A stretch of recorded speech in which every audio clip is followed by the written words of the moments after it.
Hi there. I thought I'd do a little bit more CHOBbing today. CHOBbing is a new acronym I've come up with for DOBing with insurance. I'm going to try and make it internet terminology or internet trading terminology, so spread the word. CHOBbing, cover for half or bust. I've been using a different selection technique today just for a couple of hours. If you look at anyone who's doing DOBing online, one of the things that they'll do is, you've got to look at the time form historical data for the past 10 races. So, for example, this race coming up at Chepstow, the 5:10, you would go in here and you would just hover your mouse over each runner in turn and look through the historical data. That suddenly disappeared on me. There we are. Look through the historical data where specifically you're looking at the BSP column and the high and low in play column. And you're simply looking for the horse's historical record where it has halved in price and running. So that's what I've been doing here, but there's a problem with doing this in actual fact, in my honest opinion. So for example, if I just come up to here, let's say we choose Kenstone, which is actually the pick for the next race at Chepstow. You'll see there that we've got 1, 2, 3, 4 races in recent history, going back to September the 26th last year, where Kenstone has halved in price. So you think, that's a great record, and if you click on his name, you'll be able to go in and see his record going further back. The problem I have with this particular method is you're using historical data that has absolutely no influence on the race that you're just about to bet on. And this data here doesn't give you any indication as to why it dropped in price. Was it running in a crap race? Was the going particularly good for that runner that day? There's no indication that you can. So you really need to start going into depth into each race to find out what it might have been the issue, which really increases the amount of work that you've got to do. But also, doing that goes against what you might find lots of people on YouTube or whatever saying, you just need to look at your historical data, look at the past 10 races, look to see if 70% of those races that runner has dobbed. So I'm not convinced by that. And if you look at the results so far, they've been okay. I'm nicely in profit after 6 races. But you'll find a huge variance in terms of the odds. For example, if we go to the first one, I went in on Youthful King at odds of 10, and that one worked quite happily. The next one, odds of only 2.86. Now, under normal circumstances, if I was dobbing, I wouldn't get involved in that runner. So that was a successful cover bet. And the next one was actually in at 11s. And that was a failed bet completely. Since then, we've had 3 nice bets, all of varying odds, 3.4, 46, and the latest one, 7.4. So I'm not necessarily convinced that just using the historical data is good enough. Although on this extremely small sample size, we're okay at the minute. The next few I've got Chepstow, if I switch to the automation tab, so we've got Kenstone, it's going to be 9.8-ish. Charlie, my boy, which is below 4. And the next one, Ward Willie, it's 5.8. In actual fact, that was a toss-up between Ravens Castle and Ward Willie, and so I've gone for Ward Willie simply because he's got higher odds. So yeah, I'm not particularly enamoured one way or the other of just using the historical price data. Mainly because, as I say, what's happened in the past has no influence over what's about to happen. Can't possibly. However, we'll see. So I'll come back once this race at Chepstow is underway, the 5:10, and then I'll come back after that. I'm not going to go any more than 20 past 5 at York, and we'll see what the results are like. Okay, so remember, spread the word. The new word is CHOBbing.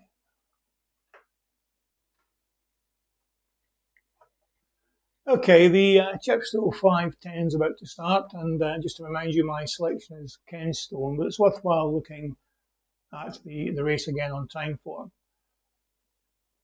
So Kenstone, as I mentioned earlier, based on its previous performance, which is what I'm going with today, looks like the better pick. But the other thing I think you have to take into account is at what sort of level were those dobs attained. For example, if we look at Moorgate, you'll see there that he has dobbed 1, 2, 4 out of the past 5 races, or near enough 4. I'm the second last one there I'm calling a dob. The problem is, look at those BSPs. You won't get much money on those prior to the off.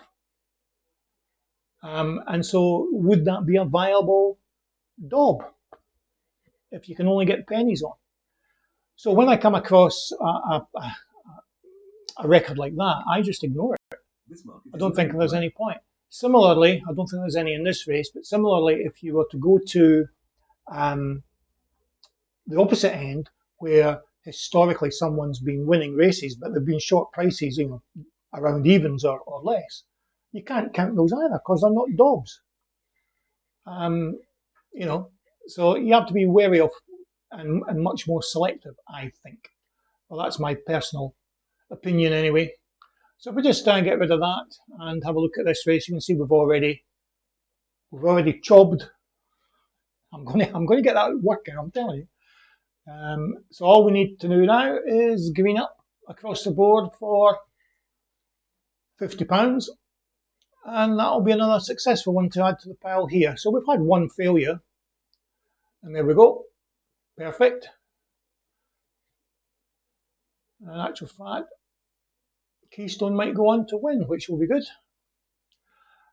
So yeah, as I was saying, I think you have to be a little bit more selective rather than just going, oh, let's look at 70% of the historical dobbing performance. It doesn't necessarily stack up that way. Okay, I've got another couple of races to go. I'll let you see those as well in action as they come along.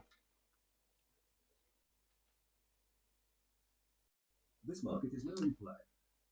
Okay, this first race at Aintree this evening is just started. You'll see my pick in this one is Charlie My Boy, although it was a close call with Fan Dabby Dozy.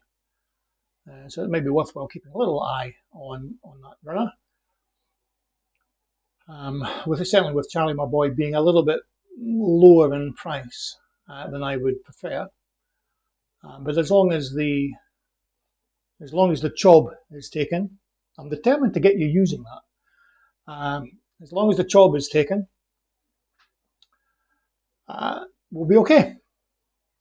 So at the moment, as you can see, there's 7 races being completed and £178 on the board. So as I say, I have been using the historical dobbing performance of runners. Although you have to exercise additional judgment, I would suggest, when you're doing that, and make some sort of judgment call. For example, one of the things that you might need to consider if you've got 2 or 3 runners that seem to have a decent dobbing record, have a look at when those races were. You may find one of them, his past 10 races have all occurred since the turn of the year, whereas the other ones, their past 10 races may be spread over 2 years. So which one do you go for? well, obviously I'd go with the one with all the most recent runs, but you may not want to do that. So there's a number of things that you need to take into account other than just this blanket 70% of past 10 runs. But obviously that's up to you. And I'm only doing this, over a very small sample size, which is going okay at the moment.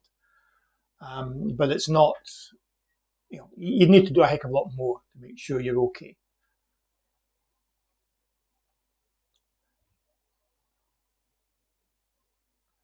Right, so we still need to get down to 2.32, which we're getting there very slowly. There we go. Good. So that's us got our insurance bet taken. So we just need this to go down to 1.55 or thereabouts for the green up for £50 to occur. And away we go. So I'll let you see the result of this later on rather than you just sitting around watching the numbers, and we'll come back in time for the race at York at 5:21. Okay, as you can see, they're just loading at York for the 17:21. But just to flip back to the entry race, you'll see that Charlie, my boy, actually went on to win, and the green up was successful. Cool, so that's another 50 quid to add to the pile. So we'll switch back to the York one, and as you can see, it's War Willie. We're in at 6, so we need to cover at 4.5 and then wait for our green up for £50 to happen, and we'll see how that goes. So I'll come back once this race is off and running. Okay, we're underway, so we need the odds to come down to 4.5 first of all, so that we end up with a free bet.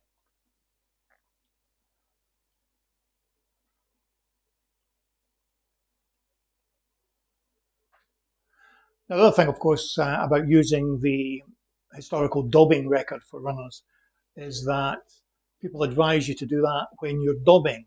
We aren't, strictly speaking, DOBing, because the main point that we want is a runner that will drop 25% in order to get the cover bet match, which we've just done in this race as well. So again, worst case scenario, this is going to be a scratched race. So the 70% of all races having dobbed is perhaps still a very good starting point. But as I say, I would tend to want to exercise additional judgment on each race. The other thing I have been doing is I've been ignoring races where there's more than 10 runners. Simply because, one, because there's far too much work involved in having to scan through each of those runners to find out what their dobbing history is. So from a time point of view, it's a bit of a pain. But secondly, I've historically not liked doing large field races. And so I tend to draw a line just about everything I do. Not always, but everything I do is sort of not money more than a field size of 10 is my preferred option for virtually every strategy I employ.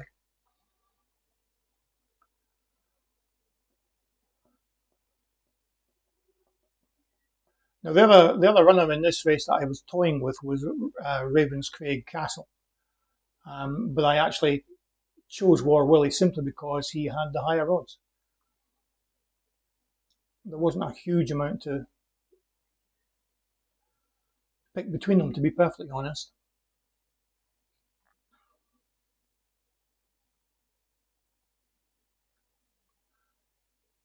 And of course, having said that, Ravenscraig Castle looks to be the better of the two horses at the moment. So we're still looking for odds of 3. There we go. Just as I speak, excellent. So the green up process has worked. So we're guaranteed £49. Excellent. Okay, so we've got what, £229 for 8 markets, another 50 added on that, so 280 quid give or take for 9 races over a 2-hour period. So that's good. So the important things, there's two important things to take from this video. First of all, don't necessarily use the 70% of the last 10 races for each runner, i.e. 70% of those should be dogs. Certainly that can be a starting point, but you may find lots of races where there's 2, 3, 4 runners that qualify for there. So you then have to start filtering those out. So I'd certainly filter out any records where there's lots of high Betfair starting prices. I'd also tend to filter out where there's a number of races that a runner has gone on to win, but they've started off, if not odds on, not much above evens. So you need to start using that. Also consider how long ago that record of 10 previous races goes back for. And I'd much prefer a record that's spread over this season than the last 2 years. So there's a number of things that you need to consider, but certainly using the historical DOBing record is a good starting point. But there is a fair amount of work involved in doing that for every race. So that's the first important thing to take from this video. And the second important point is you need to start using the word CHOB. CHOB. CHOB. I want you to repeat that to yourself when you're sleeping. Right, okay guys, that's enough for today. I shall return with another one in due course. Cheers.